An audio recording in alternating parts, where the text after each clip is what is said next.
Our story continues and we see the Qingchang sect's greatest warrior looking at the thousands of snakes in the pit. He believes the snakes have been collected for research by the Nine Demon School. The warrior wonders if this cave was originally the base of the Nine Demon School.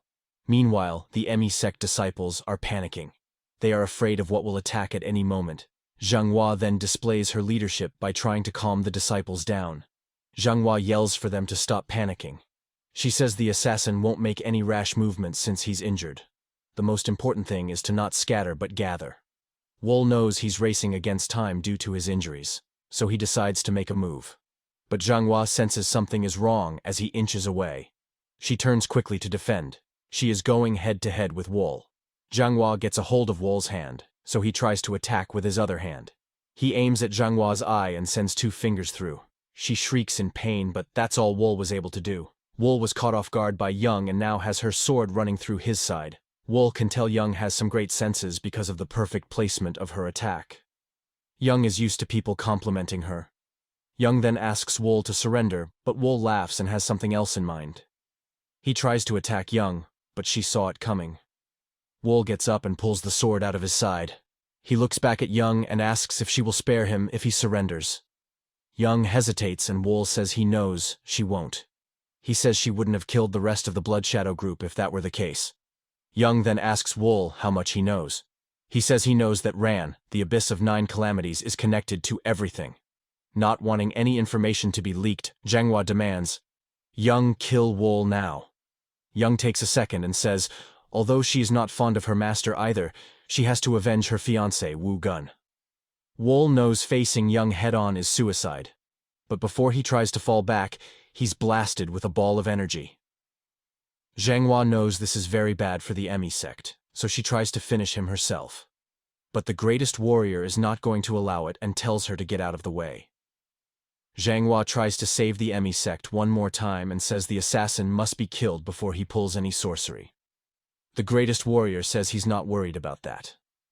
He crouches down to talk to Wool and asks why he did it. He says even an assassin should have the ability to distinguish between right and wrong.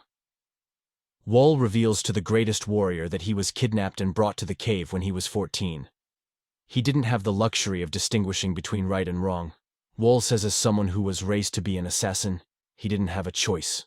The greatest warrior notices Wool isn't displaying any empathy. Wool's eyes are filled with such malice, and the greatest warrior feels he could have been a magnificent asset if he was raised right. The greatest warrior pulls out the tube. He's found the request to kill Wu Gun. The greatest warrior asks Wool who the requester is.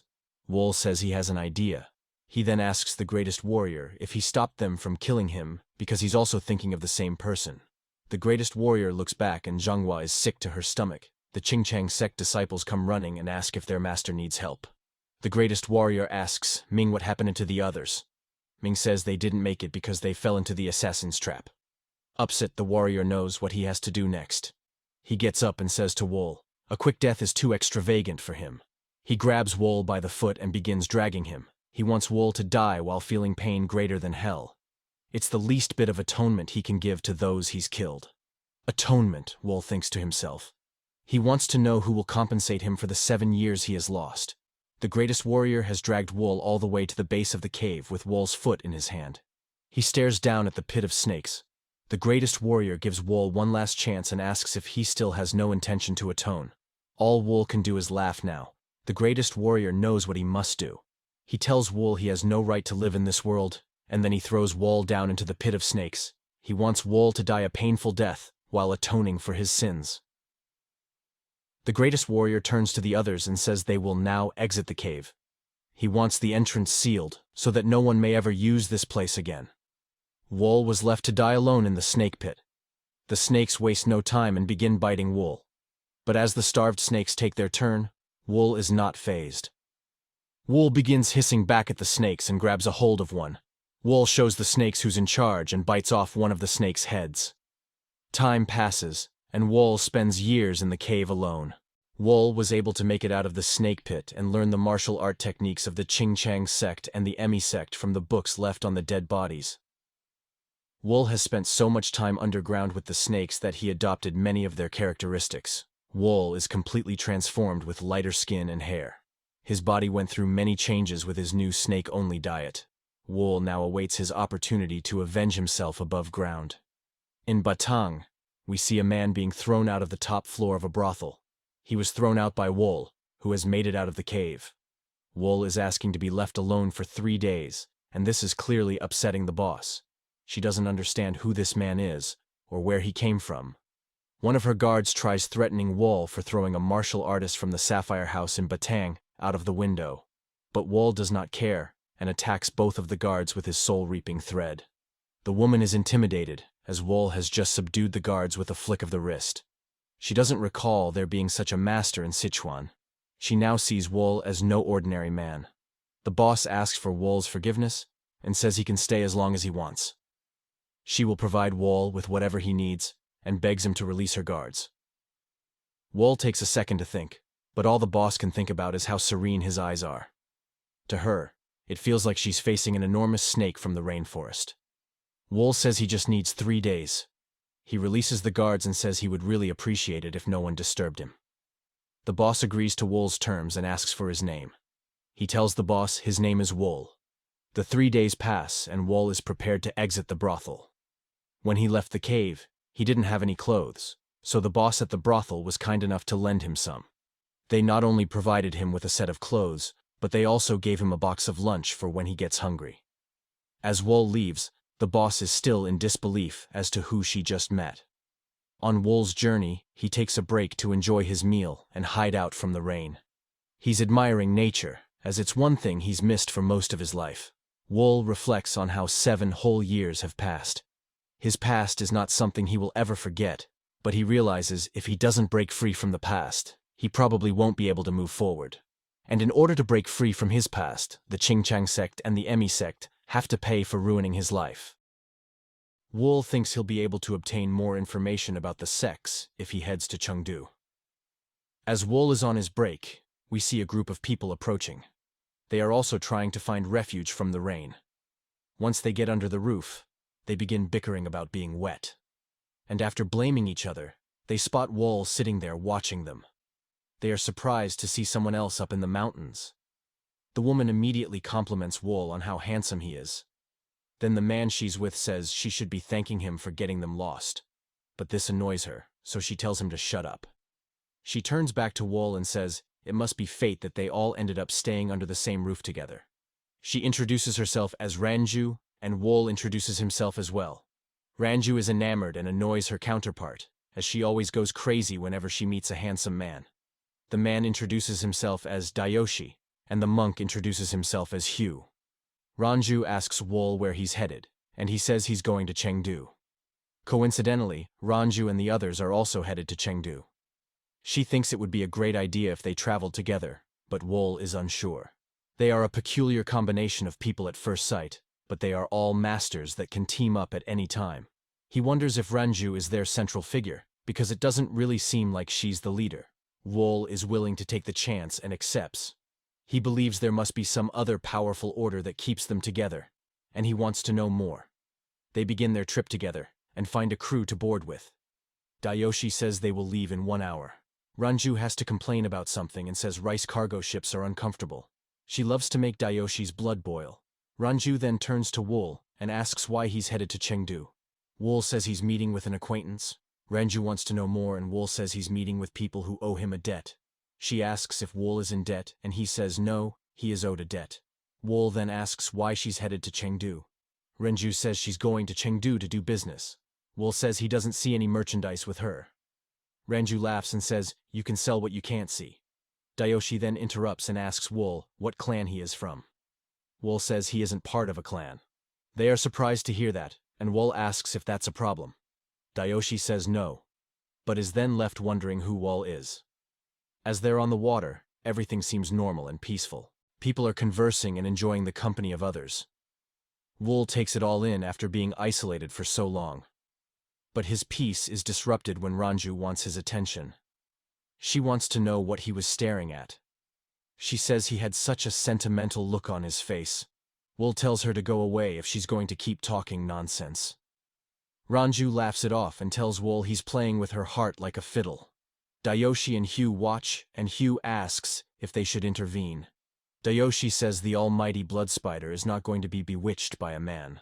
All her actions are calculated. She sure is playing cuter for a woman with the temperament as malicious as a spider. Aside from that, Dayoshi says Wool is quite suspicious. Then the current gets stronger and disrupts their voyage. They look out and see an oncoming boat. It's a boat filled with pirates looking to steal their rice. One of the sailors yells for everyone to arm themselves. They are in quite the predicament. But then Dayoshi asks the sailor if he needs help. The sailor asks Dayoshi who he is, and Dayoshi says it doesn't matter who he is, it only matters what he can do. Then the monk Hugh jumps off the boat and lands on the pirates' boat. The pirates are a little thrown off at first, but they rush to attack Hugh. Hugh takes them on all by himself, leaving the sailors and his mates shocked. This is nothing Dayoshi hasn't seen before. He tells the sailor that he owes him 500 yangs. Hugh finishes off all the pirates and hops back onto the cargo ship. Dayoshi thanks him for his work, and Hugh says to have Ranju do it next time. Dayoshi laughs it off and says he'd be relieved if she didn't go crazy on him just for asking. They look around to see where she is, and she is still trying to get Wool's attention. Ranju asks Wool to stay with them in Chengdu, but Wool says he's more comfortable alone. As Dayoshi and Hugh receive their pay, they can't believe Ranju was still trying. But then Dayoshi concludes, there's no way Wool is average. A normal person would be scared in this situation. He believes only someone who has gone through pandemonium can have such eyes. Ranju tries one last time and gives Wool her puppy eyes. Wool doesn't know what she's doing, and Ranju says she can't believe he's turning her down. Wool says he's not into poisonous roses, no matter how beautiful they are. Her tears quickly stop because she's glad Wool called her beautiful. That's enough for me, she says. Wool thinks these people are vagabonds who sell their strength for money. Just now, they showed just enough strength for rumors of their skills to be spread throughout Chengdu. He wonders if that means a conflict large enough to require vagabonds has occurred in Chengdu. He doesn't believe that the Emi sect and the Qingchang sect would allow any sort of conflict to occur in Chengdu. But then he thinks, what if their circumstances aren't very good? He remembers his last moments with the Qingchang sect and the Emi sect. Wool wants to force them to atone the way he was forced to. They finally dock the boat and are ready to head to Chengdu. Dayoshi says they have to reach Chengdu by morning and asks Wool what his plan is. Wool says he will just stay here for the night. Ranju is upset and asks Wool if he's sure he can't go with them. Wool says he has something he has to prepare by himself. He provides her with a bit of hope and says he'll contact them when he reaches Chengdu. Ranju makes Wool promise, and he does. They can finally head off and leave Wool. Wool makes his way into the town and enters a lodge. Immediately upon entering, Wool receives some looks. He's greeted and asked if he's there for a meal or lodging. Wool says he's there for both and wants his meal first. Wool's meal is brought to him while a group of men question his clothing from afar. As Wool tries to enjoy his meal, he is interrupted by a man. This man introduces himself as Yang, the chief escort of the 9 Treasures Escort Corps. Zhang then asks Wool why he's wearing women's clothing if he's a man. Zhang says he made a bet with his comrades that he would find out. Wool says it's a shame that you just lost your money. Zhang doesn't back down and says he can't tell if Wool is telling the truth. Zhang's comrades dared him to strip Wool so everyone can know for sure. As Chong falls for the peer pressure, Wool flicks his chopstick right into Chong's eye. Chong's comrades get nervous as Chong is in tears. Chong can't believe he just got stabbed in the eye because of a joke. But this was a result of peer pressure. Wool decides since Zhang can't see what's in front of him anyway, he'll just take his other eye as well. Zhang's comrades finally try to back him up, but Wool loads up with more chopsticks. Wool fires off the chopsticks and takes out the bullies. He says they needed to take responsibility for their actions. Later on, in the city of Chengdu, we see Ranju and the others. They notice that half the people roaming the streets are carrying a weapon. Ranju says this is the perfect opportunity for them. Hugh says one's misfortune is fortune for them. What could be more tragic than this, he asks. This annoys Ranju, and she says she doesn't want to hear that kind of talk from him. Why not, Hugh asks. Ranju replies and asks, who do you think among us is the most money-crazed? Dayoshi, he quickly responds. Dayoshi tells them to stop with their nonsense. They reach their destination, and Ranju is happy to see her captain Muriang. Muriang calls Ranju his vice-captain and says she's right on time. Hugh and Dayoshi also greet the captain, as they haven't seen him in quite some time. Muriang greets them back. The four of them sit at a table, and Dayoshi says he was just in need of money after taking too long of a break. Muriang asks, "Isn't that why we've all come together?" Dayoshi says he must ask, "Are we really going to meddle in this matter?" Muriang asks, "Why is it burdensome? Then get out," he says. Dayoshi nervously laughs and says, "Don't say that." "Who said anything about that?" he asks. Renju then asks if it's because of the Qingchang sect and the Emi sect. Dayoshi then asks, "Doesn't everyone know they've been in conflict with each other for 7 years?" "That's right," Muriang answers. Muriang says no one knows the reason, but they've had many disputes for the past several years, ranging from clashes between martial artists to an all-out battle. The conflict between the two greatest sects of Sichuan naturally led to a split in all of Jianghu and Sichuan. Muriang believes they will have a massive clash soon. Then Ranju intervenes and says she wonders why they are fighting. Vice Captain Muriang says that reason isn't important. What's important is that an opportunity for him to fulfill his dream has come true. Later on, we see Wool leaving the lodge. The owner of the lodge remembers Wool's actions and gets afraid. He hopes Wool will leave peacefully. Wool approaches the owner and asks who here knows best about the internal affairs of Sichuan. The owner asks for clarification on what Wool means by internal affairs. Wool says he wants to know the situation between the sects. The owner says Wool should visit the workshop for that information. More specifically, the Fire Dragon Room. It is a sect created through the gathering of Sichuan's artisans long ago. Since they've been doing business with all the sects of Sichuan for a long time, they'll gladly answer your questions if you buy a weapon from them first. Wool makes his way to the workshop. He sees a man yelling and asking his worker what he thinks he's doing. "Who said you could use a hammer?" the man asks. He yells, "I told you not to ever use a hammer in the workshop," and he kicks his worker in the back of the head. "Just do the chores you've been assigned," he says. His worker turns to him, but then the man asks the worker what he's looking at. He demands his worker to go to the back and do chores until he calls him back. He's forbidden from entering for the time being. Then the man realizes Wool saw that whole interaction. He asks Wool what he has come to purchase, but Wool wants to know what that worker did wrong. The man says that's so true. He heard he is a descendant of the Tang clan, but he keeps trying to use the hammer without permission. "Are descendants of the Tang clan not allowed to use hammers?" Wool asks. The man then asks Wool if this is his first time in Sichuan. Wool responds and says you could say that. The man begins to say the Tang clan fell to ruin. It was because they had stood on the demon cult side long ago.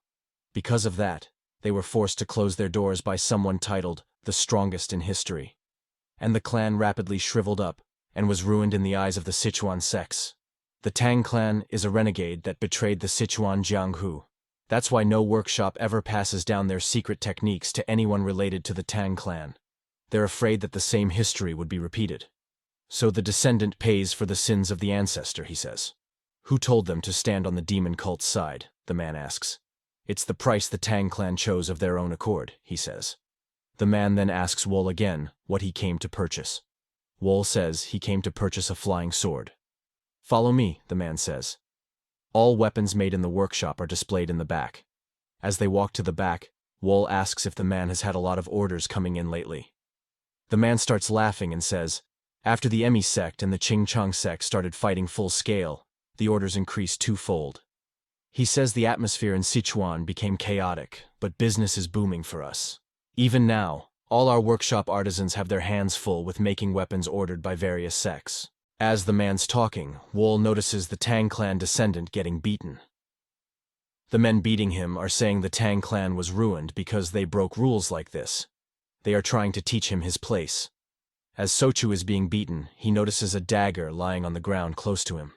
Wool approaches them and says humans truly are more atrocious than beasts. The moment they allow themselves to be devalued, they are pulled and ripped apart until their death. If you make enduring a habit, you'll have to keep living as a lowly dog. Wool walks up to Sochu and asks him how he will live. The men beating Sochu ask Wool who he is. They tell Wool to stop talking nonsense and go somewhere else. This has to do with the Fire Dragon Room, they say. Wool ignores them and asks Sochu again how he will live. The men get annoyed with Wool and ask if he's ignoring them. And as the man is looking at Wool, Sochu jumps up and bites him in the neck.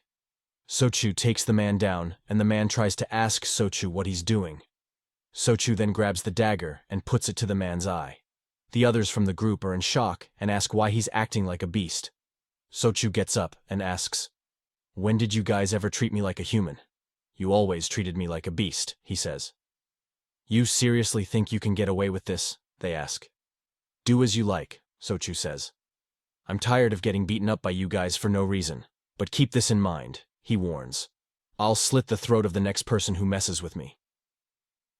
As the men walk away, Sochu starts to fall from his exhaustion. But Wool is there to catch him. Wool is walking Sochu home. Wool takes a quick look around and compliments Sochu on his home. However, Sochu isn't used to anyone complimenting him and asks Wool if he's mocking him. Wool says his home is no different than a palace, and he then admits to living in a pit of snakes. Sochu thinks Wool is making that up just to make him feel better. Wool then says he's leaving because he has somewhere to be. Sochu asks Wool where he's headed, and Wool asks if Sochu is usually interested in other people's business. Sochu chuckles and says Wool would have asked the same thing. Wool knows it's true and says there are some people who owe him. He was used, abandoned, and hunted. Sochu wants to know who they are and if Wool is going to take revenge. Wool says the Chong Sect, the Emi Sect, and the sects who support them. Sochu can't believe it and says that's insane.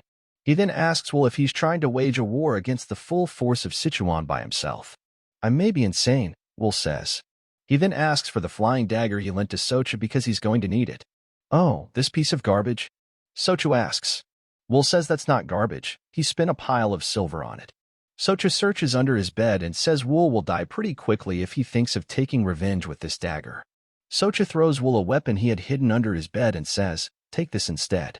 Wool loves it, as the edge, balance, and durability are perfect.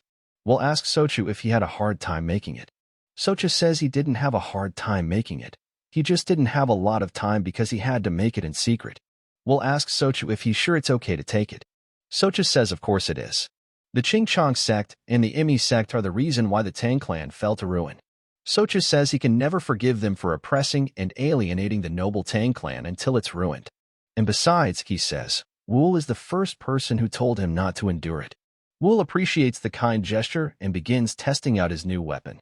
Wool has gotten used to the dagger quickly and Sochu is amazed. It's as if the flying blades are moving on their own. He has to remind himself that his eyes are not playing tricks on him. Wool says he's going to name his new weapon the Phantom Dagger. As Wool walks out the door, he gives Sochu his name. Sochu says he'll pray for his success in Sichuan. Later on, in Chengdu, we see a woman holding a meeting. She gives her sincere gratitude to everyone who has gathered here today because of her call. The attendees say they're always prepared to stand together with Lady Wu.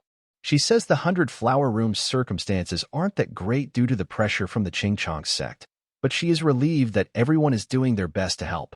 The men say they'll protect the 100 Flower Room no matter how powerful the Chong Sect is. They don't have the power all the way in Chengdu. They reassure Lady Wu that she doesn't have to worry about a thing. Lady Wu thanks them and thinks to herself, men are all the same, nothing but vulgar barbarians. Then she remembers the Emi Sect has issued a summons since the Chong Sect has been moving in unusual ways. She tells the men at the table that she won't be able to attend the next meeting. The men eagerly ask if they can also join the Emi Sect ranks. They even go as far as saying they would climb the Emi Sect mountain. Lady Wu sheds tears of joy and thinks to herself that the men are only there because of her looks. She can take all the people who mistake her for a flower under her wing and manipulate them until the day she becomes the leader of the Emi Sect and rules over Sichuan. The meeting ends as they walk down the stairs and Lady Wu sees a new face. She's intimidated by Wool's bright eyes and fair skin. Lady Wu decides to approach Wool and she says she's never seen him around here before. She introduces herself as Lady Wu from the 100 Flower Room and asks for Wool's name. He agrees and says his name is Wool. Lady Wu wants to know more and asks Wool if he's a martial artist. Wool tells her to think as she likes. Lady Wu doesn't appreciate Wool's cold response and asks why he won't tell her. Wool asks if she always acts so inquisitively when she meets someone for the first time. The men with Lady Wu don't appreciate Wool's tone and demand he apologize to her. Apologize? Wool asks.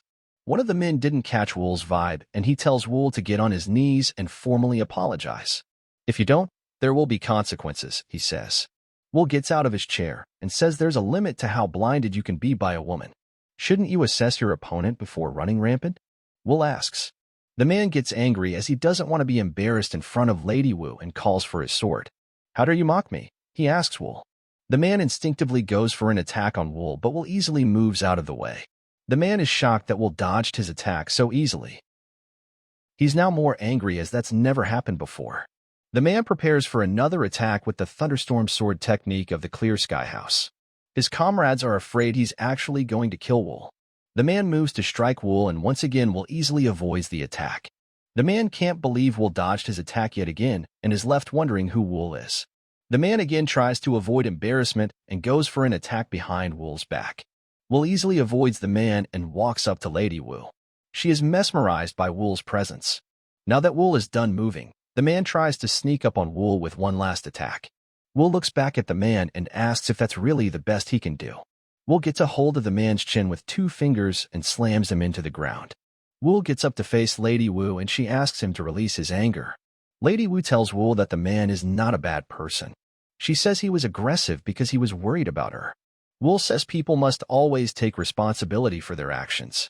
Lady Wu replies and says Wool is absolutely right and asks how she can take responsibility for the man. She throws Wool off with this response and he asks if she's really willing to take the responsibility for the man.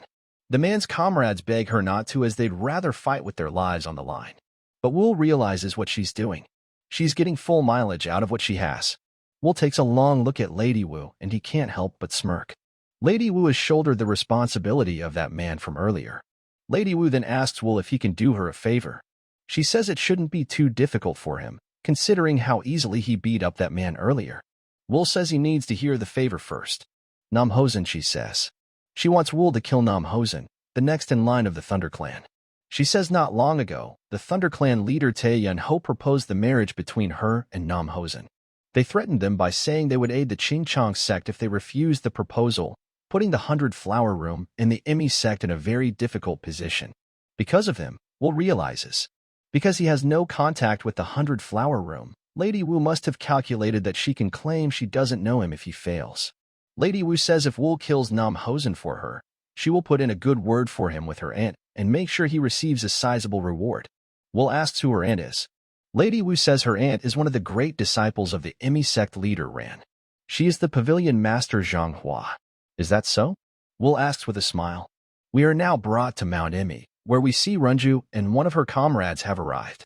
The view from the mountain is amazing, but it's all meaningless if they lose to the Chong Sect in the war. Runju and her comrade are visiting for a meeting with the Emmy Sect. This meeting will include Zhanghua Yang and the Abbess of 9 Calamities Ran.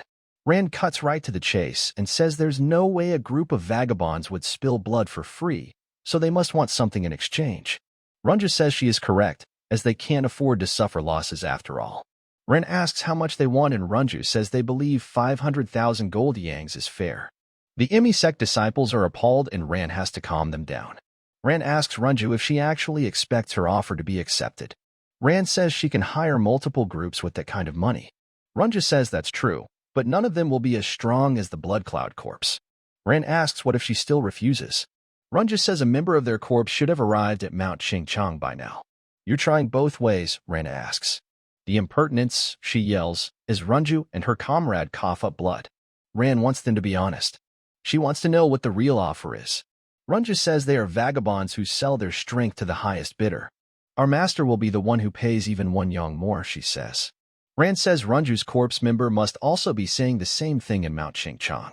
Ran believes the Ching Sect is already superior to them, and if they hire the vagabonds as well, that'll give them a surefire victory. She wants to dismiss them, but she doesn't know when a conflict will break out, so she needs all the help she can get. Ran orders Zhanghua to go meet with the vagabonds to negotiate. We now see 2 men complaining about their business meeting with the Thunder Clan. They're driving a bargain too hard, one of the men says. He says he's completely exhausted every time he does business with the clan. They wonder how much more the clan has to squeeze from them in order to be satisfied. They can't believe the clan is being so cheap when they have 2 full storage rooms of grains already. The rich are always like that, they say. And as always, watching them and plotting from afar is Wool, as he awaits the return of the Black Cloud Corps. Myung yawns. It's exhausting trying to walk on a tightrope between the Imi sect and the Chong sect. He believes it may be time to think about retirement once this is all over. Dayoshi finally returns and says he would have returned sooner, but he saw a familiar face. Dayoshi says he told Mariong about him last time, the person they met by coincidence and traveled with along the way. The man named Wool. Mariong says he remembers, and Dayoshi asks if that bothers him. Mariong says for some reason it does bother him, but it may just be because of the situation they're in with the Chong sect and the Imi sect. Dayoshi says if Mariong's senses have a bad feeling about it, it shouldn't be taken lightly. Dayoshi then says there are some 3 members that can tell him more, since he's curious about him as well. Mariong says he thinks that's an excellent idea. Then, in come Runja with the disciples from the Imi sect. Mariong welcomes Jianghu and Young. Mariong asks if he can take the direct arrival of the great disciples of the Imi sect as confirmation that the Imi sect is willing to make a deal. Jianghu says if Mariong is trying to deceive her sect with mediocre strength, they will make sure the Black Cloud Corps pays dearly, even if they have to postpone the war against the Chong sect. Mariong smiles and invites them in. The negotiations begin, and Jianghu thinks Mariong is crazy for wanting trading rights beyond the Great Wall. She says a vagabond should act like one and receive gold for payment. Jianghu tells Mariong he is too greedy, but Mariong doesn't think so. He says it's well within the realm of possibilities if the Imi sect becomes ruler of Sichuan. Jianghu is starting to get fed up with Mariong and breaks the table. Jianghu can't contain her anger, as she knows Mariong knows he has the advantage. Mariong says in that case, he'll give up on the trading rights and he won't ask for the 500,000 gold yangs either. He says he won't even ask for compensation for the table and teacup Jianghu just broke. Mariong asks if they can instead help them get settled near the Western Plateau. Jianghu asks if that's what Mariong was aiming for from the start, a place to settle. Mariong says, as you know, Jianghu, we are a group of vagabonds. No sect wants us to settle near them. Jianghu says the same goes for our sect. Mariong says that is why he's suggesting they settle near the Western Plateau, far away from the Imi sect. You can allow something like that, can't you? He asks. Jianghu takes a second to think. She believes they are indispensable to them in the short run if she accepts, but they may become a burden in the future. However, if they use them as meat shields, their forces will dwindle and not much of them will be left. She thinks providing the few who remain a place to settle isn't difficult, and they can be disposed of when they become a problem. Very well then, we accept your proposal, Jianghu says. Negotiations are complete then, Mariong says. Mariong is excited, as he thinks things wouldn't have gone this well if he was negotiating with the Chong sect. Mariong asks if they should write up a contract, but Jianghu says there's no need. They will uphold the proposal in the name of the Imi sect. Mariong asks if they will now be headed back to the Imi sect. He offers them a room if they'd like to stay for a day. Jianghu says they will stay in the 100-flower room, as the young master there is her niece. Then, Runja barges in and says she has urgent news. Mariong gets angry and asks how urgent could the news be for her to barge in like this. Runja says the young leader of the Thunder Clan was assassinated. How was the assassin captured? Mariong asks. Doesn't seem like it, and I think the Thunder Clan is sure that this is the Chong sect's doing, Runja says. At the Chong sect, the Thunder Clan leader Tay arrives unannounced. The Chong sect disciples have no idea what's going on, because the clan has come armed. The Chong sect leader meets with Tay and asks what's going on. Tay says he's come to ask him the same thing. The Chong sect leader says he needs to hear the full story as to why Tay has brought a coffin. Tay says inside this coffin is his disciple's corpse. The Chong sect leader offers his condolences and asks Tay what he thinks their sect has to do with it. Tay gets angry and asks if he truly doesn't understand. The sect leader says he truly doesn't understand and wants Tay to explain. Very well, in that case I will show you myself, Tay says. Inside the coffin is the young leader of the Thunder Clan, Nam Hosen. Look at this boy's wounds, Tay says. They are no doubt the wounds from the Chong sect's 72 sword waves.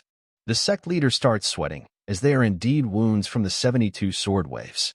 Tay asks the sect leader if he will continue to make excuses after seeing the body. His disciple has clearly passed away due to the Chong sect's 72 sword waves, Tay says. The only possible explanation is that the culprit is the Chong sect.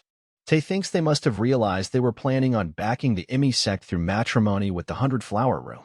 He's sure the Chong sect made their move first after realizing it. The sect leader begs Tay to calm down and says he will get to the bottom of this. But Tay asks how he can possibly stay calm when his disciple died from the Chong sect's sword technique. Here's the proof, he says. So what are you trying to get to the bottom of? Tay wants the Ching-Chong sect leader to explain himself this instant. Then, the Ching-Chong sect's greatest warrior has heard enough. How dare you act in such a way after coming to the Ching-Chong sect unannounced, he asks. He says this is unforgivable. He then rushes Tay and hits him with the thunderstorm palm.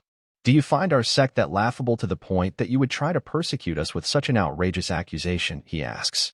The sect leader is upset at the greatest warrior for the attack.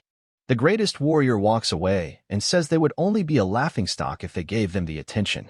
It's not too late to figure out what's going on after neutralizing them. The sect leader notices that his junior brother has changed. He has become violent and reckless. Though he was cold in the past, he was never that frenzied. As the disciples check up on him, Tay asks the sect leader if this was the aim of the Ching-Chong sect, to neutralize with force and suppress any form of objection. The Ching-Chong sect leader can't respond. He tells his junior brother to speak with Tay when he gets up and gives the ThunderClan warriors a place to stay as well. The Ching-Chong sect leader then tells his disciple Chong to head to Chengdu. Something is amiss there, and he wants to know what. Back in Chengdu, we see two men conversing in the hall. One wonders if the Ching-Chong sect really killed Nam Hosen. It's been said that traces of martial arts can be easily forged, but the other says the more superior the martial art is, the more distinct its traces are. Traces of a martial art like the 72 sword waves can't be imitated. It may actually be true then that the Ching-Chong sect are really to blame for Nam Hosen's death. They believe at this rate, a storm of blood may engulf the entirety of Chengdu. Little do they know, they just walked past the room of the real suspect. Wool sits at his table. Lady Wu walks in and asks how he did it. Did what? Wool asks. Young Lord Nam Hosen of the Thunder Clan, she says. She asks Wool what he did for the Thunder Clan leader to be so furious and accuse the Ching-Chong sect of being the culprit. Wool acts clueless and asks who knows. Lady Wu, confused, asks if he isn't the one who killed him. Why does it matter who the killer is? Wool responds. He says what's more important is that he's dead, don't you think? Wool asks. He grabs Lady Wu by the chin and leans in for a kiss. She says yes, you're right, but pulls away. She says it'll be hard for her to meet with him for a while, because she has received an important guest. Wool asks who. Lady Wu says she told him before that the Emi sect's first disciple Jianghu is her aunt. She's come to the 100 Flower Room along with her junior sister. She has quite a fussy personality, so she has to attend to her personally. What is Jianghu doing in Chengdu? Wool asks. Lady Wu says she heard that Jianghu is there to hire a vagabond group called the Blood Cloud Corps. She says she's heard they are quite powerful among the vagabond groups, and apparently their leader is very intelligent. Wool asks Lady Wu when Jianghu will go back to the Emi sect. Lady Wu says she thinks she'll be staying in the 100 Flower Room for a while. It's a pleasure seeing her aunt, but having to see that junior sister of hers, who she can't stand the sight of, leaves a bitter feeling, she says. Lady Wu leaves, and Wool is left wondering if by Jianghua's junior sister, she meant young. She was cool-headed and menacing. He thinks he might see her again while staying in Chengdu. He's sure the Ching-Chong sect is in an uproar as well, now that Nam Hosen is dead. He says to himself he'll just have to wait a little longer. We're given a flashback of the 72 sword waves technique being activated and performed masterfully by Wool. The Ching-Chong sect disciples have arrived at the crime scene and are looking for clues. They are shocked to see that the traces without a doubt belong to their sect's technique. Chong wonders if this could have been done by an outsider. His comrade believes it could have been, but it's near impossible for an outsider to have learned a secret technique that only a select few have even learned within the sect. Chong says a transcript was leaked once, but the transcript only contained the sword movements. Chong's comrade says if they didn't learn their sect's cultivation technique, a single person wouldn't be able to bring out even half of its true power. Chong then asks if he thinks it was a sect. The Ching-Chong sect disciple says that would change things. They'd be able to create a cultivation technique by reverse engineering the movements. However, considering its efficiency, it'd be better to just create a new martial art at that point. They realize they won't be able to come to a conclusion and decide to figure out how the assassin infiltrated instead. As they're retracing the assassin's steps, Chong wonders if this could have been the assassin they saw 7 years ago. But then he shuts that idea down quickly because he's sure he's dead. They leave the scene and are headed to the inn for some rest. On their way to the inn, they run into the Emi sect. Both sects get riled up as they come face to face. Chong says, "It's been a while, Jianghu.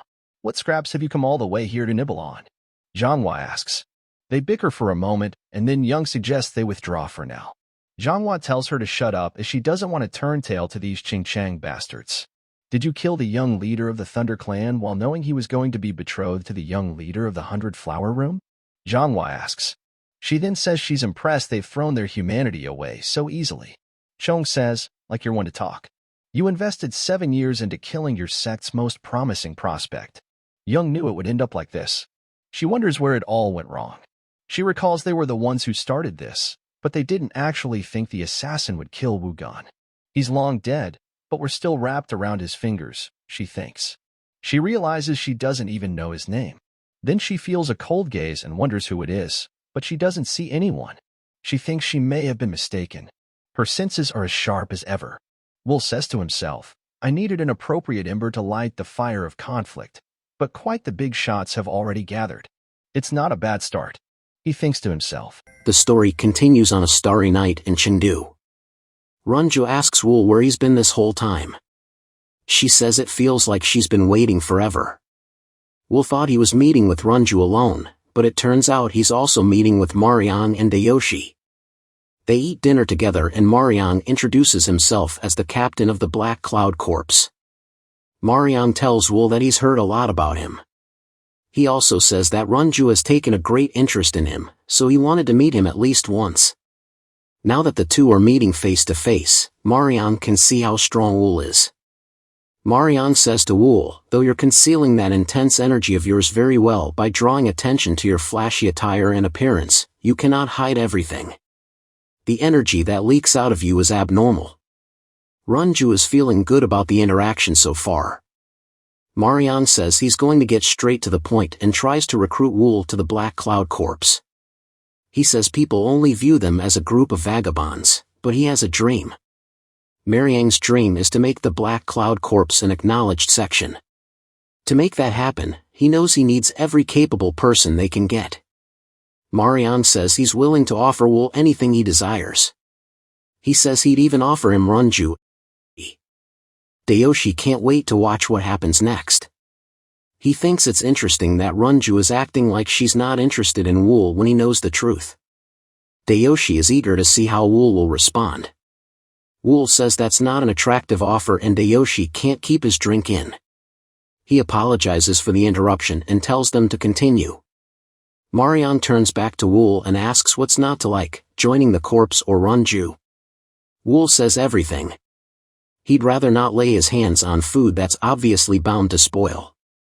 Runju can't believe she's just been rejected. There's an awkward moment of silence and Mariang bursts out laughing. He says it was just a joke. He stands up and says to Wool, you have no idea how valuable Runju is. Mariang offers Wool a piece of advice. He says, try not to come face to face with our corpse. I like to have conversations, but the others like to take action first. Wool says, let me say something as well. If you're suddenly beheaded while walking down the road one day, you can think of it as my doing. Mariang nervously smirks and Wool says, it's just a joke. But Mariang's not laughing. Later on, a disciple returns with an update to Chong. Chong wants to know what the Emu Sect is up to. The disciple says the Emu Sect hasn't taken a single step out of the 100-Flower Room. He says he's dispatched a few of the disciples around the 100-Flower Room just in case. Chong says they have to track down the scoundrel who killed the young leader of the Thunder Clan as soon as possible. That way, they can unveil the truth and take the necessary countermeasures. The disciple says they'd know the movements in the backwaters best. He says he's sure they know who approached everyone on the Thunder Clan that day, since their eyes are spread all over Sichuan like a spider web. Chong says he'd rather not use them, but leaves it up to the disciple. The disciple says he will not disappoint. Chong looks out into the night sky and thinks more sects are involved in this than he expected. The Thunder Clan, the Golden Heaven Clan, and even the 100-Flower Room. Who knows how many problems could arise if the assassin is not caught quickly. Down the street, we see a spy trying to collect information on Wool. He was sure that he'd received confirmation of him being inside, but he can't feel his presence at all. The spy knows Wool is extraordinary, but he can't believe that he can't even hear a single breath. The spy looks out the window and gives the signal. The signal is accepted and taken back to Yang, the Black Cloud Corps vice captain. The ninja says to Yang, the first-class surveillance target has made no movements all night, and now that the sun will rise, they will switch from long-range surveillance to close range. Good, Yang says. The captain seems to be quite bothered by him, so tell them to continue surveilling him without dropping their guard even for a moment. The ninja heads off to deliver the message and Yang decides to get back to work. He's analyzing a problem with the gates at the foot of Mount Qingchang. He recalls that the power of the Black Cloud Corps cannot be used in these gates. They need to drag them down to the foot of the mountain to effectively make use of their 200 horses. As he thinks how he could make that happen, he senses something wrong and throws daggers to the ceiling. He sees nothing there and wonders if he's being overly sensitive.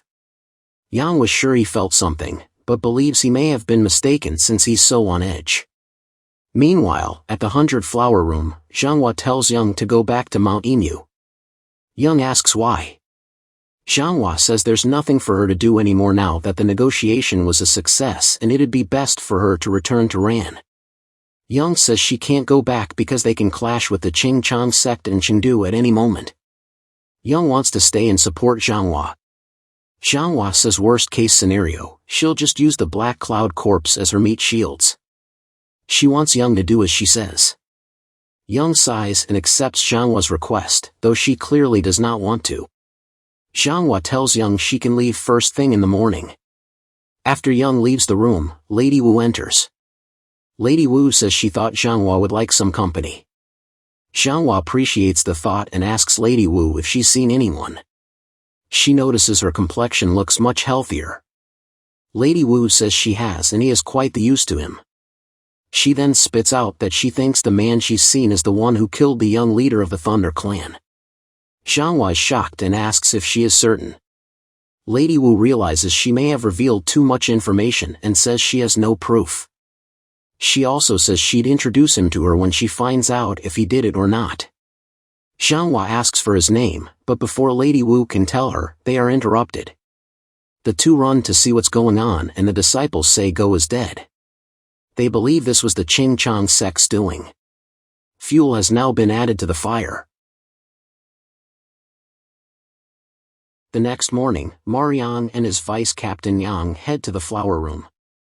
Mariang informs his vice captain that an Emu sect disciple was found dead. He worries he may have chosen the wrong side of the war. Yang says this isn't terrible news, as they might need them even more now. But the fact that there's an assassin of this level in Sichuan is strange. After the fall of the Blood Shadow Group 7 years ago, not a single assassin group has set foot in Sichuan. As they wonder who it could be, Mariang says there's no way a prestigious orthodox sect like the Qingchang Sect could have hired an assassin. Yang suggests a third party could have intervened. One person comes to mind for Mariang. Mariang then asks if their spy reported anything unordinary. Yang says the spy reported that Wool hasn't set foot outside in 4 days. Yang knows the spy is very talented, so there isn't a doubt in his mind. Mariang asks Yang if he's sure it couldn't have been Wool. Yang says, considering the circumstances until now, yes. Mariang trusts his vice captain, so he tells him to tell the spy to stop watching Wool for now and focus on figuring out the Qingchang sect movements. Mariang and his vice captain meet with Zhanghua and offer their condolences. Zhanghua says she called them here today because she wants them to look at her disciples' wounds. She thought they were simple wounds at first, but quickly realized they weren't. Mariang takes a look and is puzzled. The wounds are overly thin and sharp, so it can't be a sword or a dagger. He thinks maybe a silver wire, but no matter how sharp a silver wire is, there's no way it would have prevented the skin from curling up. Not even someone as experienced as him has seen something like this before. Zhanghua asks him. Mariang says that's correct. Zhanghua then asks if there's anyone he suspects. Wool comes to his mind once again, but it can't be him, he thinks. Mariang apologizes to Zhanghua and says he can't give her the answers she desires. Zhanghua asks when all of Mariang's forces will return to Chengdu. Mariang says they will all return in 2 days, but the Qingchang sect will be wary if the cavalrymen enter Chengdu. Jianghu says she doesn't care. They will crush them in a flash. Mariang asks if she is planning on waging a frontal assault right away. Jianghu says she said she would give Mariang what he wanted, so he shouldn't be afraid. She says she'd rather die than live under the same sky as the Qingchang sect. Mariang and his vice captain understand, but no one notices who's behind her. The night time comes and we're brought to the hospital. We see one of Mariang's men severely injured. Mariang asks to know what happened to O. Runju says they went to see Wool and got completely messed up. Furious, Mariang demands to hear the whole story. Runju recalls the story and starts from the beginning. Runju spotted Wool eating and approached him. Wool clearly wanted to eat in peace. Runju said she was just checking up on him.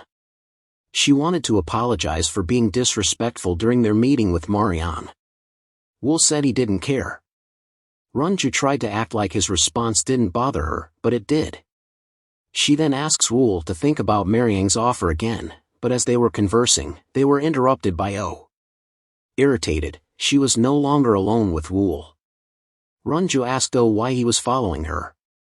O said he was just coming to get her because Mariang wanted her. O then introduced himself to Wool. Runju noticed O had no intentions of leaving, so she got even more annoyed. O tried striking a conversation with Wool, but Runju wanted him to stop. Wool said he'd give O one chance to leave him alone. He told him to turn away before he counted to 3. Wool said if he didn't, he'd make it so that O can't see anything until the day he dies. Clearly unaware of what Wool was capable of, O began to calm himself down. He reached a count of 3 and he didn't move. Wool took his chopsticks and went right for O's eyes. Surprisingly, O was prepared and blocked the attack. O then went for an attack of his own, but he never had a chance of actually hitting Wool. Wool evaded and began his own attack. Runju tried to stop the fight, as she knew things were about to get worse, but it was too late. O was suffocated and severely injured. Wool then picked up O's head and shoved his fingers right into his eyes. Wool was done and ready to walk away, but Runju was not happy.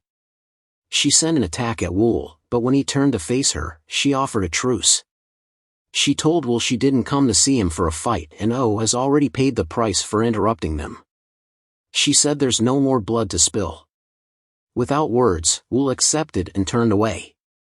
Runju took a sigh of relief and had a final message for Wool. She told him he's really unpredictable and despite everything O did, she couldn't believe Wool took it that far. She told Wool to be careful. If he keeps acting as he likes without caution, he won't be able to avoid unexpected misfortune. Her threat meant nothing to Wool and he walked away. He was just upset his clothes were ruined because his girlfriend from the brothel gave them to him. After hearing Runju's story, Mariang is left baffled. He's angry to have lost such an important member at such a crucial time. Runju says at this point, her pride is so hurt she can't handle it. She vows to make sure Wool will pay for this humiliation. Mariang says that's a good choice. They can dispose of him once the matter with the Qingchang sect is resolved. Runju agrees. As they go their separate ways, Mariang says they'll make their move as soon as they regroup with the cavalrymen. Make ample preparations. Runju responds.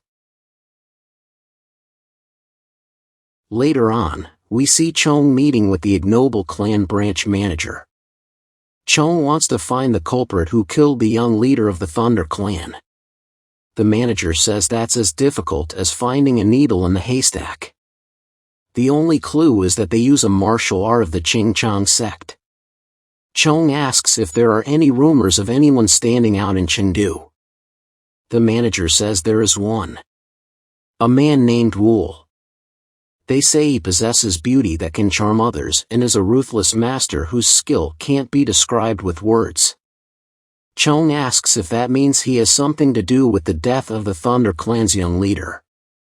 The branch manager says that he doesn't know, but he does know he fits the conditions of people that Chong is looking for best. Chong makes his payment and walks away. As the manager reflects on this interaction, he wonders if Wool could be the culprit. He grabs one of his books and looks up Wool's name.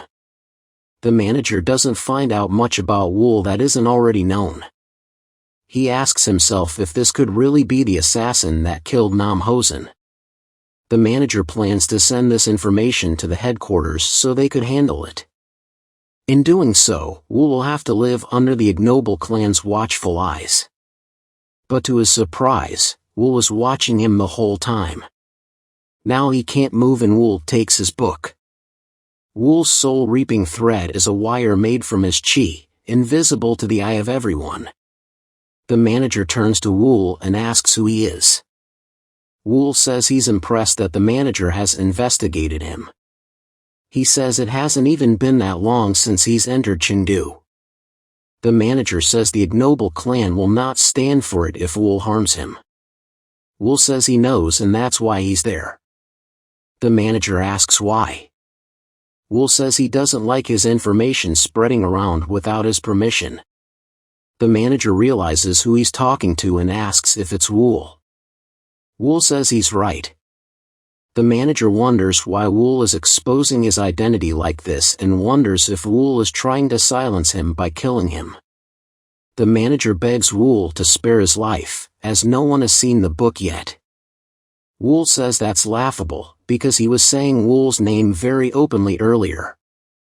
The manager begins to panic and tries to break free. The manager breaks loose for a second and tries to attack with his pushing shadow hand. Wool is not fazed and uses his soul-reaping thread to finish the manager. Wool leaves the manager lifeless and takes his book. Somewhere in Chengdu, there's an explosion. The Qingchang Sect and the Emu Sect are facing off. Buildings are on fire and Mariang feels as if he's living in a nightmare. The two sects fight as they've both reached their tipping points. Mariang and the Black Cloud Corps are left watching. The Fire Dragon Master Po yells for everyone to stop fighting, but he gets hit in the crossfire. Po's clan retaliates and they join in on the war. Mariang is in disbelief. He says the Emu Sect is currently at a disadvantage because they lack forces. Mariang has no choice and summons the entire Black Cloud Corps. He is prepared to join the fray. The war continues and Jianghu joins Zen. She charges right towards the Qingchang Sect. Jianghu then faces off with Chong. How dare you send an assassin to kill my disciple? And how could Qingchang still call itself a reputable sect of the Jianghu, she asks. Chong says, you are the ones who crossed the Qingchang sect first and you hired an assassin to kill Wu Gun. Are you not the ones behind the murder of the Thunder Clan's young leader as well, he asks. Jianghu says she heard the assassin used the sword technique of the Qingchang sect. She then rushes at Chong for trying to pin this on them. As she attacks, she yells, one of us will be buried here today. Chong is ready for battle as they clash. Young is trying to do her part in the war. She fights off a few Qingchang sect disciples, but she is unable to protect the disciple with her.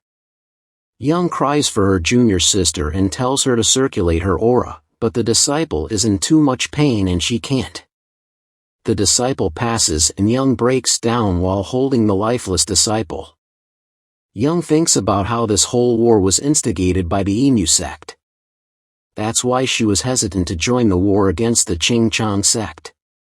But because of her indecisiveness, the sect disciples are now dying.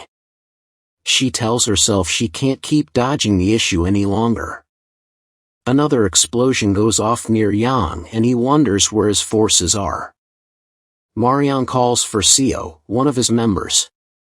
He says things are flowing strangely. The people who went to gather the forces haven't returned and everything just feels contrived, as if someone is adding fuel to the flames. Mariang tells Seo to leave the battle and search the area. Check if there really is such a person. Seo flies over the war. He thinks this is the epitome of madness. Both forces have put the assassination incident aside and are simply tearing each other apart. The captain is right. There must be someone inciting such a situation to happen. He wonders where such a person would be, since there are battles everywhere you go. They wouldn't be in a building that could collapse at any moment, and there doesn't seem to be anyone like that among those fighting either. He tries hard to think of where they could possibly be. Then he sees the tree that is considered to be sacred in Chengdu. It's perfect enough to be able to view all the surroundings. Seo hops on the tree and checks if the person is hiding inside. Then from the corner of his eye, he sees someone hiding in the tree. Someone in a black warrior robe with red eyes. The man activates his daggers and Seo is amazed at the skill. The daggers are headed right towards him and he wonders if this is a telekinetic sword technique. He doesn't understand how a master like this could be in Chengdu. Seo is no match and is now being strangled by the man. As Seo fights for air, the man approaches him and finishes him off. Then the man goes back to watching the war from a distance. He watches as Jianghu has fallen to Chong. Chong stands victorious and Jianghu is severely injured. Young rushes to her side and asks if she's alright. Jianghu can't answer and Young takes her back to the 100-flower room. As Chong watches them leave, his junior brothers rush in for help, but Chong says it's time to go as well. Both sects withdraw their forces, as Jianghu's wounds are serious. This is all news that the disguised man, Wu, likes to hear. The next morning, Mariang is shown 2 corpses. He asks who killed these people and Ayoshi says they were killed by the same person. The marks on their necks are identical. Based on the size and shape of the wounds, the assailant probably used either a short sword or a dagger. Mariang then recalls those wounds were caused by daggers as well. He calls for O and he was right. The wounds are exactly the same. Mariang knows exactly what this means. Wu is the one who killed the ignoble clan branch manager and Seo. Mariang demands for Wu to be brought to him immediately. He says he'll interrogate him himself. Back at the 100-flower room, 2 disciples are discussing the severity of Jianghu's injuries as they contemplate what snacks to eat. Young tells them to pull themselves together. She says to check the defenses of the 100-flower room, because the Qingchang sect can attack at any second. She also wants a messenger pigeon sent to the main sect right away. Young wants to inform them of everything that's happened and call for reinforcements. Young believes the deaths of her disciple and the Thunder Clan's young leader increased the hostility between the 2 sects and it grew way out of hand. She knows someone is intentionally causing strife between the 2 sects, but she needs to find out who. Inside, Jianghu lays on her bed. Her injuries are critical and she needs to stay as calm as possible, but she doesn't want any advice from the doctor and tells him to get lost before she cuts his head off. He exits the room and she thinks of this sorry state she's in. She doesn't want Young to take initiatives, so she wants to recover quickly. The door opens and Jianghu thinks it's the doctor again. Without looking up, she tells him to get lost. After not receiving a response, she looks up and asks this person who he is. "Don't you remember me?" he asks Jianghu. He approaches Jianghu and she asks if he knows her. "Of course," the man responds. "I've never forgotten you for a single moment in the past 7 years. I wonder if you'll remember if I blind the last eye you have," he asks. Then Jianghu remembers. "It's Wu from back then." "Long time no see," Wu says. "How are you here?" Jianghu asks. "You definitely died back then. The Qingchang sect's greatest warrior threw you into the snake hole," she says. "Yeah, he did," Wu says. "But now it's time for me to mess you up." "I'm the one," he says. "The person who killed your disciple and the Thunder Clan's young leader. How dare you kill our disciple?" Jianghu responds. "Are you trying to make an enemy of the Emu sect after killing one of us? Do you think it's easy to continue with the rest? Are you not afraid at all?" she asks. She asks all this not calmly. Jianghu is clearly suffering. You guys made me this way, Wool says. We were all your creations. Without you guys, there's no way we could have been reborn as assassins. In pain, Jianghu asks Wool what he wants. He says he doesn't want anything. He just wants to let her know what will happen to the Emu Sect from now on. Wool says it'll be good for them, because he's going to kill Chong of the Ching Sect today. He'll be killed by one of the ultimate techniques of the Emu Sect, the Snow Cloud Piercing Strike. And it just so happens that Young uses the Snow Cloud Piercing Strike. Jianghu can't take it anymore and says she ought to kill Wool right now. Wool says the Ching Sect and the Emu Sect will spill each other's blood. Both sides will end up with huge losses. The blood of the monsters crouching in the mountains will also be spilled. People like Ran and the Ching Sect's greatest warrior. Jianghu wants to get rid of Wool so badly, but she has no life left. Wool says he will pull everyone out from hiding and he'll make sure to devour everyone. Jianghu uses her last breath of air to call Wool a bastard and she collapses. Wool says she should have never created something like him. Someone as horrifying as he is. The Black Cloud Corps continued their relentless search for Wool. As always, Wool remained a few steps ahead, elusive and cunning. Runju, feeling foolish for falling for Wool's deceptive looks, vowed to skin him alive if she ever laid eyes on him again. Meanwhile, Dayoshi and Hayu tried to maintain productivity, but their efforts were overshadowed by the fear that Wool was out causing more trouble at the Golden Heaven clan. In Chengdu, two disciples took a break from their rigorous training to discuss recent events. Suddenly, a massive explosion rocked the area, prompting them to rush inside and investigate. The disciples recognized the telltale sounds and lights of the Snow Cloud Piercing Strike, a deadly technique they associated with the Emi section. They suspected that the Emi disciples had infiltrated their sanctuary, and Chong was caught in the middle of it all. Chong, practicing his martial arts, couldn't relax. Unexpectedly, an intruder approached, the very person he had feared. Wool introduced himself, and Chong's memory stirred. The ignoble clan branch manager had mentioned this name before. "Why are you here in the middle of the night?" Chong asked, suspicion in his eyes. Wool smirked. "Anyone visiting secretly at this hour is up to no good. The same goes for me." Chong stumbled with his next question. "Did you kill the ThunderClan's young leader?" Wool's response was chilling. "Yes, I did. Grudges against your sect and the Emi sect drove me." Chong pieced it together.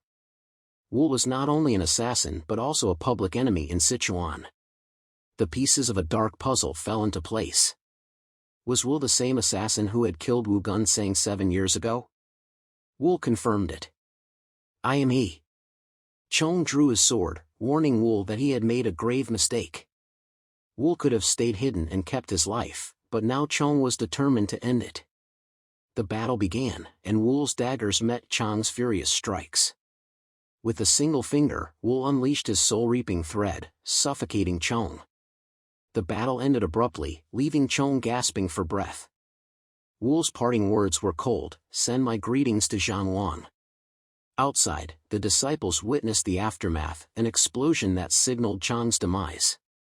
Blinded by rage, they blamed the Emi sect, playing right into Wool's hands. Revenge was imminent. As the bloodshed escalated, suspicion faded. All that mattered was survival and vengeance. Amid the chaos, Young walked through the battlefield, feeling as though she had stepped into hell itself. How had things spiraled so far? Marian interrupted her thoughts. He had information about the killings and a name, Wool. The assassin who had taken Wu Gunsang's life 7 years ago was now escalating the war between the Ching sect and the Emi sect. Ran couldn't fathom how Wool had learned the Emi sect's Snow Cloud Piercing Strike. One of the disciples who perished in the cave had carried a secret manual. Perhaps Wool had retrieved a copy from that unfortunate disciple. Why would anyone carry a secret manual around? Ran wondered aloud. The disciple, acting as a mere messenger, cautioned that nothing was confirmed yet. But Ran knew the Ching-Chong sect wouldn't accept such reasoning. They had no choice, they had to capture Wool. Determined to punish Wool for mocking the great Emi sect, Ran set out to capture him herself. In Chengdu, at the Fire Dragon Room, Wool reunited with his old friend, Sochu. The place hadn't changed, Sochu still crafted deadly weapons that took human lives. Hey everyone! I hope you're enjoying the video so far. If you found it entertaining, could we aim for 150 likes? It really supports the channel and helps us reach more amazing viewers like you. Wool posed a question to Sochu: how should we deal with those who cause suffering while believing themselves noble? Sochu, ever pragmatic, replied, do whatever you want, as long as they all die. Taking a man with him, Wool instructed Sochu to watch closely. He wanted Sochu to witness the dagger he had crafted in action. Joy radiated from Sochu as they walked the streets of Chengdu together. Wool used the dagger to eliminate the remaining nobles, leaving Sochu in awe of its power. Sochu, humbled, asked if Wool needed his help. Bowed before Wool, he begged to assist. Meanwhile, the Thunder Clan leader, Tay, fled for his life. The Ching-Chong sect's greatest warrior pursued him relentlessly. Tay's life ended abruptly, leaving the sect leader bewildered. Why had the greatest warrior taken Tay's life? The answer came from Mu, the assassin. Chong had died because of him.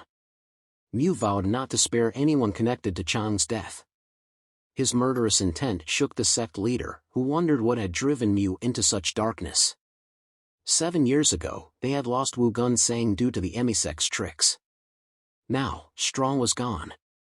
The future of the Ching-Chong sect hung in the balance.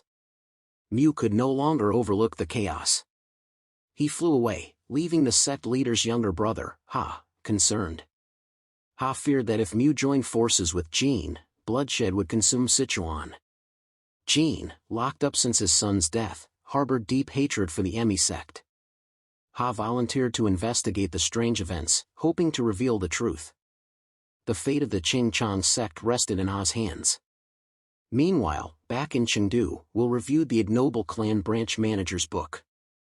The Black Cloud Corps' captain was a Smayang, and Daoshi and Hayu were potential threats. Will marveled at the wealth of information within those pages. The ignoble clan was undeniably top-notch. Their intelligence network extended beyond Chengdu's martial artists, encompassing all of Sichuan.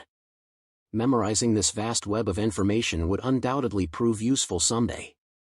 As he surveyed the war-torn landscape, guilt no longer plagued him. Imprisoned underground, survival was his sole purpose. There was no turning back, he had become a creature of necessity. Giving up was not an option, he would persist until the bitter end, even if that end lay among the flames. In the 100-Flower Room, Emi sect disciples fought tirelessly to aid the injured. Medicine had run out, leaving them uncertain about replenishing their supplies. But Young, resourceful and unyielding, had already called for more. Her determination impressed Meringue, who marveled at her ability to secure supplies even in dire circumstances. Daoshi spoke of the Emi sect's hidden talent, the best in a century. Zhanhua's death had unshackled Young's potential. She knew how to deploy people effectively, commanding respect and loyalty. If Young ascended to the Emi sect leadership, they could rise once more. But their conversation was interrupted. Ran, the Emi sect leader, had arrived in Chengdu. Disciples paid their respects, but Ran's displeasure was evident.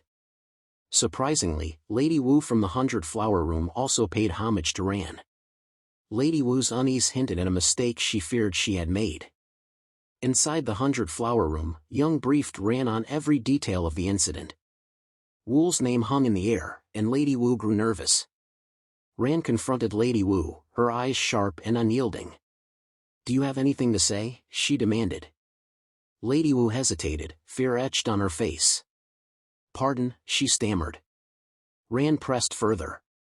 "How are you related to Wu?" Her grip tightened. "Look me straight in the eye. I despise liars. Why were you so restless when his name was mentioned?" Lady Wu's voice trembled. "My apologies. I didn't anticipate things turning out like this. I merely wanted to use him. I never imagined it would come to this. If you assign a few people to me, I'll capture him and bring him here. I'll clean up this mess. Rand seized her again. Who ordered you to kill the ThunderClan's young leader? You could have lived quietly among men, like a flower. Lady Wu admitted her mistake. I'll live like a flower from now on, she whispered. Young sensed trouble and called out Rand's name, but it was too late. Lady Wu lay lifeless. Why? Young's fury erupted. You didn't need to go that far. She didn't act with malice. Killing her was unnecessary. Meringue watched, awestruck by Young's power. Rand smirked. Young had finally revealed her true strength. Learn this, Rand said. Once you make exceptions, you'll keep making them. If someone commits a wrongdoing worthy of death, they must die. Young stormed out, leaving Lady Wu's body behind. Marianne realized Rand might have intended to kill Lady Wu from the start, to subdue the 100-flower room. Rand's power surpassed mere martial mastery. She was meticulous. Rand called for Marianne, revealing her plan. The Black Cloud Corps would hunt Wu down. 2 disciples disposed of Lady Wu's body in the forest, leaving it for stray animals. But Wu approached. Gathering rocks, he buried her properly.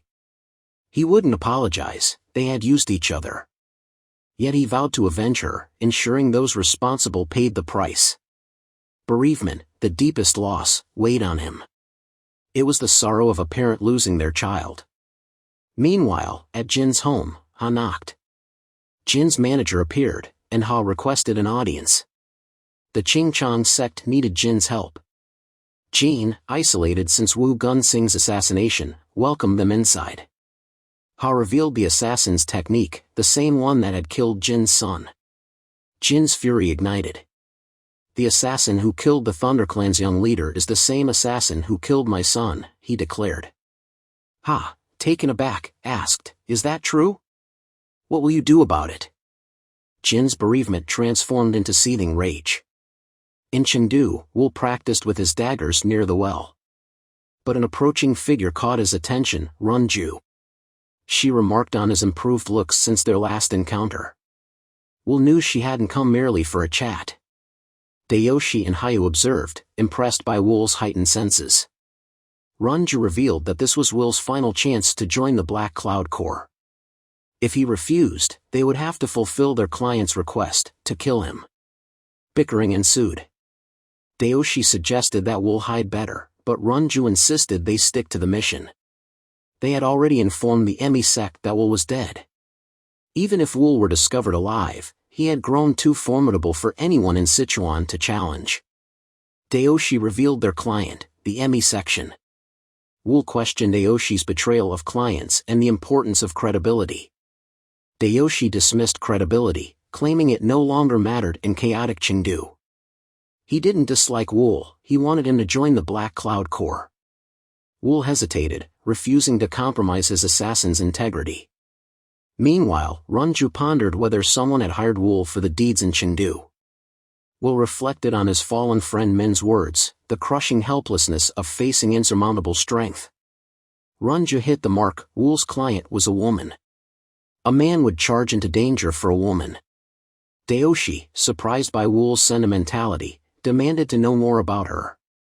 Runju attacked, creating chaos. But Wu vanished, leaving Marine to confront Runju. Marine's warning had been futile. Wu stood on the roof, exposed. Marine ordered Yang's men to kill him, but Wu's soul-reaping thread swept them aside. Wu taunted them, mocking their involvement in his war. The story continues with 2 men conversing when suddenly, there's a commotion. They wonder what's going on as they see Wu being chased by the Black Cloud Corps. They've never seen him before and are unsure if Wu is running for his life or just running with his subordinates. Catching a glimpse of the men, Wu devises a new plan, changes direction, and heads straight for them. To their surprise, Wu takes out one of the men. The other man begins yelling at Wu, questioning his actions. Wu responds by taking his life as well. Other innocent bystanders gather around Wu, thinking he's lost his mind. The Black Cloud Corps finally catches up to Wool and wonders what he's doing. Wool looks back at them, his plan unfolding successfully. The bystanders start questioning why they're killing people so recklessly. Runju and the Black Cloud Corps realize they've been duped by Wool. The bystanders, thinking they are associated with Wool, are ready to fight the Black Cloud Corps. Dayoshi and Runju now understand they've been played. Wool managed to slow the Black Cloud Corps down and takes off, leaving them to contend with the bystanders alone. Ranger tries to explain, but Haya steps up, declaring he'll handle the bystanders. Haya tells Runju and Dayoshi to continue pursuing Wool. They take off, telling Haya he better survive. That's an order I will follow, Haya responds. Muriang, Runju, and Dayoshi catch up to Wool. They're on a rooftop, observing the war below. Both sides are fighting fiercely, willing to go to extreme measures. Neither will stop until the end. Muriang is astounded that one assassin could deceive all of Chengdu, escalating a small battle into a full-scale conflict. Muriang asks Wool if he even understands the chaos he's caused. Wool inquires if everyone, including those hiding, is out now. He remarks that although the results are different from what he expected, it seems to be better than he ever imagined, all thanks to the Black Cloud Corps. Wool thanks them, saying the battlefield is about to become even more chaotic. Runju has heard enough and draws her weapon. She attacks Wool, but he dodges. Dayoshi joins in, drawing his weapon, and declares, "Let's put an end to things here." He attacks Wool, who dodges again. Wool activates his soul-reaping thread and sends daggers flying towards Dayoshi. Dayoshi is alarmed as Wool has finally stopped running and is fighting back. Dayoshi is amazed at the speed of Wool's daggers and defends as best he can. But Wool isn't messing around anymore. He sends a dagger from behind Dayoshi and severs his arm. Dayoshi screams in pain. Wool surrounds Runju with additional daggers. She's shocked she can't see them due to their speed. Runju realizes Wool is acting differently than before. He's serious this time. As Runju looks up, she sees Wool looming over Dayoshi, ready to end his suffering. Muriang intervenes, launching his spear at Wool. As the spear approaches, Wool grabs Dayoshi and uses him as a shield. Muriang's attack impales Dayoshi.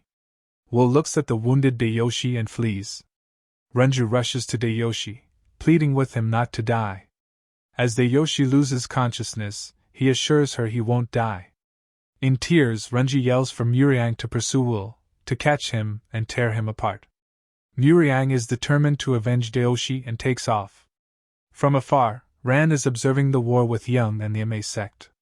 Young says they need to quickly rescue their ally, the Qingming Sect, and stabilize the situation as soon as possible. Ran agrees, as the situation is worse than she thought. She orders everyone to advance into the Fire Dragon Room. At the Fire Dragon Room, they receive a knock from Ran and the Sect. The Fire Dragon Room Master, Pio, knows they'll be at a disadvantage if they open the door. Out of patience, Ran breaks the door down. Pio calls her a witch. Ran doesn't appreciate the name-calling. Pio tells Ran to have her people stand down, saying this is a problem between the Fire Dragon Room and the Qingming Sect, and it's no place for the Sect to interfere. Ran counters, saying everyone knows how the Qingming Sect and the Sect are related. When Pio tries to respond, Ran attempts to silence him, but Pio is ready. As Pio defends, he realizes he didn't know Ran was this strong. Ran has had enough and jumps up to deal her final blow, declaring, "With this, it's over." But just before she can strike, the Qingming Sect's greatest warrior, Mu, blocks the attack. Ran can't believe her powerful attack was stopped. She looks at Mu and says, "Long time no see." Mu remarks that he never thought they'd meet like this again.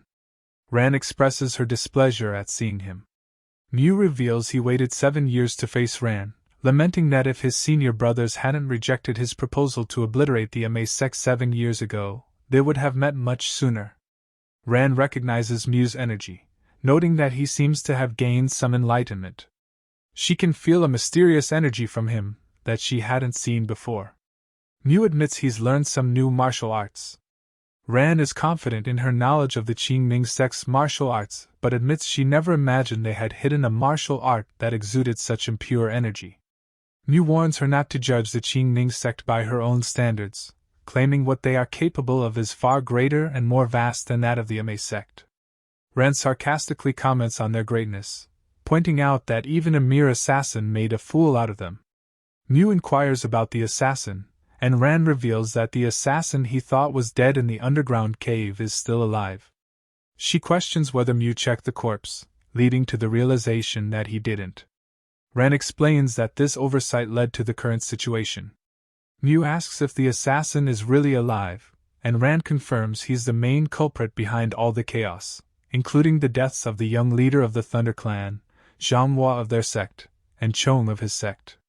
Mu is shocked to learn they've been played by a mere assassin. Ran suggests they settle their differences after dealing with him, but Mu refuses, preparing for battle. He accuses Ran of being the one who ordered the assassination of Wu Gunseng and refuses to miss this opportunity. He declares that the 7 swords of the Qingning are to help the Fire Dragon Room drive away the wicked witch of the Ma sect. As Ran faces an army, she declares that he's chosen the hard way and must pay for his crimes with his death. Mu agrees, and they face off and charge at each other. Not far away, Wool stops running. He looks out into the distance to see Mu and Ran fighting and can't help but smirk. Later on, Wool continues to run, while Muriang can't believe he's having a hard time catching up, even on horseback. He wonders if Wool is producing threads with energy and then stepping on them in midair. Regardless of the method Wool is using, Muriang is determined to catch up to him and kill him. He then has a flashback to his younger years, the first time he met Daoshi. He is still hurt that Wool killed Daoshi, who was like his teacher. Muriang calls for an attack, and the Black Cloud Corps unleashes their spears at Wool. Wool senses the spears and turns back towards them. They question why Wool is running towards the spears like a madman, and right before their eyes, Wool disappears. As they look around to see where he could have gone, Wool pops up right above them. When they look up, Wool unleashes his attack. Muriang has been outplayed by Wool yet again. Wool is done running, though he's circled in by Muriang and the Black Cloud Corps. Muriang says he will make sure to kill him with his own hands. Wool replies and says he doesn't understand. He asks, "Isn't this how everyone lives? Isn't this what the Jianghu is like? You, the Qingchang sect, the Ma sect, all of you kill people all the time. How are you guys different than me?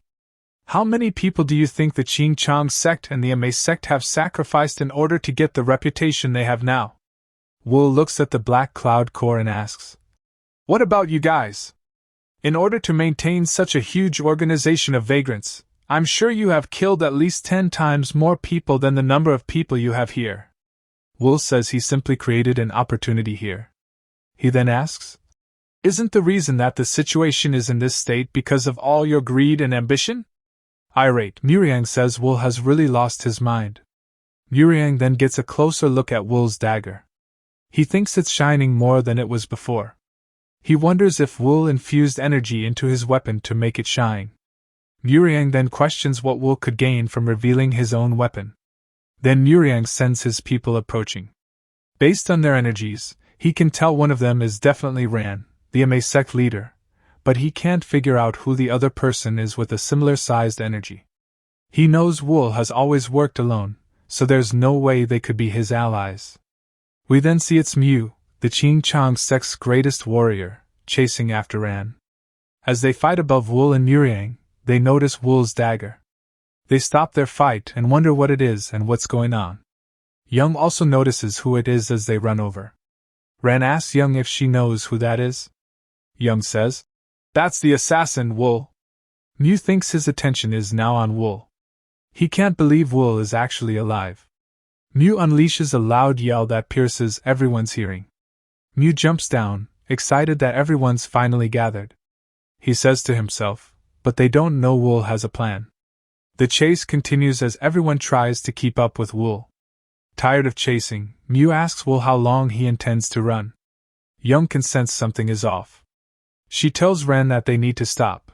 She knows they must be playing into Wool's hands. But Ran's tunnel vision tells Young to shut up. No one knows because Ran didn't show it, but she was overwhelmed by Miu's martial art. She's annoyed that Wool is acting up right in front of her, and she must not let him live. If Wool survives, it will destroy the Ame Sect's reputation, which is already on the brink of falling. Although it was only for a second, she was pushed back by Miu. She thinks she needs to kill Wool in order to have a real fight with Miu. Then, suddenly, dozens of arrows come flying out. They are being ambushed by hidden weapons. Muriang questions where they are, as there are traps everywhere. Muriang realizes that they're at the Tang clan estate. Wool led them to the Tang clan village, the village of his pal Sochu. Miu is furious at having been led there. Then Wool appears on the rooftop. Miu and Wool lock eyes, then Ran interrupts and asks Wool what he's up to. Wool says, "Sear this into your eyes.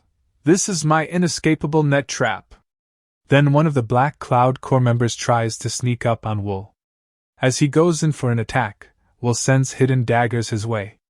The member is able to defend a few but gets too cocky. More hidden daggers fly out, surprising him. He fights off a few more but ultimately, he's no match. Other disciples complain about the hidden weapons, but they believe it should have been expected in a place like the Tang clan village. Wool smirks as he recalls the secrets Sochu informed him of. Sochu also told him there are hidden weapons with extreme venom. The Ame Sect disciples begin panicking, and Young tries to calm them all down, but it's too late as more hidden arrows come flying out, taking the disciples out. Young warns them not to move recklessly. As one disciple tries running away, she steps on a pressure plate. The plate releases poisonous gas, then out come a swarm of snakes, ready to put an end to this madness. Ran demands Wool to come down. She wants to rip his head off. Wool says, "Wait, the best is saved for last." But not willing to wait is Miu. As snakes approach him, he blows their heads off. He tells Wool he is the one who clipped the Chong Sect's wings. He's ready to make him pay with his life. "Pay with my life?" Wool asks. "Didn't you already make me pay for it 7 years ago?" Wool says he no longer has any debts to pay in this rotten world. All that's left is to collect debts. Wool jumps off the roof and heads right towards Miu, prepared to go face to face with him. Miu tells Wool he's changed much since they last met, everything except for those eyes. Wool tells Miu he's still the same, except for his eyes. Miu draws his sword and tells Wool he won't let him get away this time. Miu draws his Azure Cloud Crimson Dawn slash and prepares the attack for Wool. Wool also prepares for battle and charges right at him. Wool sends his daggers right at Miu, who successfully defends. Miu is impressed and says Wool is no longer just an ordinary assassin. The two battle, and Miu wonders what kind of 7 years it's been for Wool. His techniques are sharper than any martial master within the Sichuan province. Miu is enjoying the challenge. It's been a long time since he's tried so hard to win. Miu stops and says, "All right." He powers up and sends Wool a final threat. "Let's see if you can stop this," he says as Miu rushes in. Wool is prepared. The two clash, and Miu feels something. He knows Wool won't escape unscathed upon receiving this attack. He's sure it will split Wool in half, but as the attack settles, Wool is seen holding Miu's blade with his 2 fingers. Miu is stunned. Wool squeezes his 2 fingers together and begins shattering Miu's blade. Wool is ready to show Miu what happened in that snake pit. Wool activates Jade Destruction, shattering Miu's sword. Miu is distraught. That sword has been passed down from his master for generations and has never even been scratched after a fierce fight. How could this happen? Miu yells in shock, and to everyone's surprise, a blade is sent right through his chest, but it wasn't from Wool. Ran has stabbed Miu in the back. Miu turns to Ran, and she tells him that he did great, and now she will take over and finish Wool herself. Miu spits out some blood and stands up. He can't believe Ran struck him from behind. Ran says, "So what? Everyone in the Jianghu only recognizes the victor. You should blame yourself for being unable to dodge my attack." Miu says to Ran, "You're the leader of the Ame Sect. You should be ashamed of what you just did, with everyone watching." Ran says they only saw one thing here, the moment that the Ame Sect, the final victor, began its rule over the Sichuan province. Even if they saw something else, they'd only be able to talk about it in the afterworld. Mu yells and asks if she really thinks the Ame sect will go on. The Ame sect is weakening, and it's all because of you, he says. Ran asks if he's done talking. She attacks him once again and says he should just focus his worries on the Ching-Chong sect because she'll be making the Ame sect last forever. As the Ching-Chong sect that has lost their pillar known as Mu will pathetically fall apart, Mu has fallen, and the Ching-Chong sect disciples are at a loss for words. Ren then turns to look at Wool. She says she's thankful to a certain extent. They did cause a great stir, and it was thanks to Wool's contribution that an unthinkable opportunity was created. As thanks for that, she says, I'll grant you pain that you won't forget even in death. As the two face off, Wool says, if it weren't for your greedy ambitions, I'd have just lived as a normal person wandering the world. I truly would have preferred to live my life as a normal person. However, your greedy ambitions made me into an assassin. Wool begins to charge at Ran and says, look at me. See how horrible the monster you've created is, and how great it's become. They clash and exchange heavy blows. Young fears for her master, but Ran giggles. She tells Wool he has no chance of winning at this level. She draws her golden rampant strike and fires at Wool, generating a huge explosion that Wool tries to withstand. Wool stands tall and draws his soul-reaping thread. Ran tries to attack but is now being overpowered by Wool. Ran breaks through and asks Wool if that's all he has. Wool stares down and says, let's find out. He sends his soul-reaping thread through the ground and grabs hold of Ran's leg. Ran knows she's in trouble now as Wool charges her with his swift mind and black lightning attack activated. Wool, using swift mind and black lightning, moves at the speed of sound, sending Ran flying back. As she lies helpless, Young cries out. Ran, shocked by the attack, realizes she might die like Mu. She calls for Young, ordering them to kill Wool. Despite their fear, they won't disobey Ran. Wool, seeing this, rushes past Muriang, heading straight for Young and Ran. Muriang attempts a sneak attack, but Wool's soul-reaping thread sends a dagger his way, grazing him. More daggers follow, hitting Muriang, who falls to the ground. Wool charges at Ran, but Young intercepts with an attack. Wool dodges and grazes Young's cheek, but doesn't retaliate, continuing past her. Young is stunned by his mercy. Wool reaches Ran, who, realizing her end is near, insults him. Young pleads for Wool to stop, but he transforms into a snake, swarming Ran. When Ran opens her eyes, she's surrounded by snakes. Defeated, she acknowledges that without Wool, Sichuan would have been hers. Wool ends Ran's life, standing over her and declaring the Blood Shadow group avenged. Young and Miriang stood uncertain, their gazes fixed on the enigmatic figure before them. The disciples of the Qing sect, loyal to their fallen master, refused to abandon his side. The tension hung heavy in the air as the two opposing forces paused their battle, unable to comprehend the truth. Ran, their revered leader, was truly gone. Who was this stranger named Wool? His swift defeat of Ran left everyone questioning his origins. Was he even human? The disciples trembled, their fear palpable. As Wool turned toward them, their screams echoed through the clearing, and they collapsed to the ground. It was clear, there was no hope of defeating him. Wool, the feared assassin, had already cut down the leaders of the Ame sect and the Chong sect. His dominance over Sichuan was absolute. Young pondered the Ame sect's future. What path lay ahead? As she nervously uttered Wool's name, her gaze locked with his. But then, a voice shattered the silence.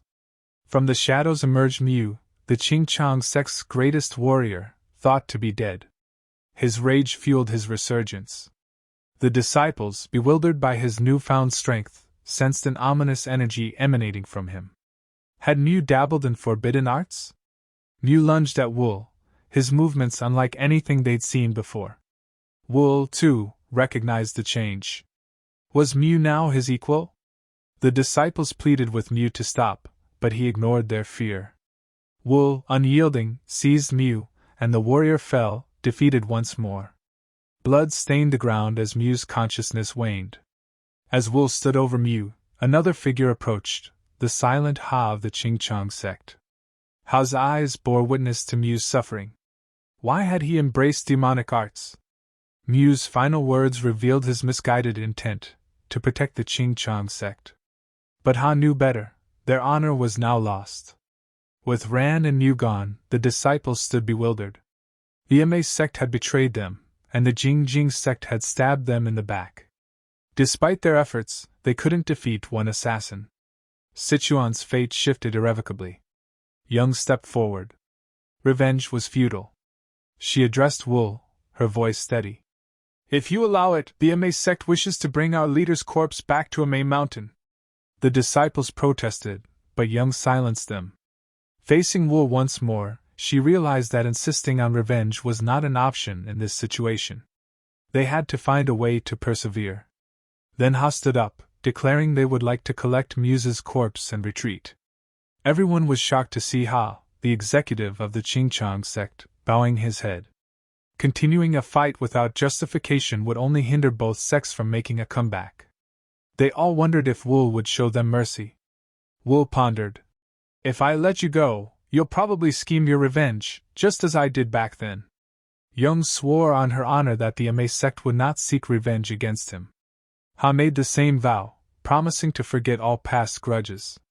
How am I supposed to believe you? Wool challenged. Young assured him she would make it believable, and Ha also gave his word. Wool took a moment to consider both offers. He looked up at the sky, his eyes shining brightly with the prospect of a new beginning. Finally, Wool granted them permission to leave. With this incident, all of Sichuan fell into a downturn. The Ma sect and the Ching sect, which had fought so fiercely for power, ceased their activities. Other sects also closed their doors, focusing on recuperating their losses. Many suffered greatly, but not one dared to dream of seeking revenge against Wool, the legendary Reaper. If you're waiting for part 12 of our story, I kindly request your support. Let's aim for 1.5k subscribers and 2k likes on this video. Your encouragement fuels my creativity. Thank you for writing.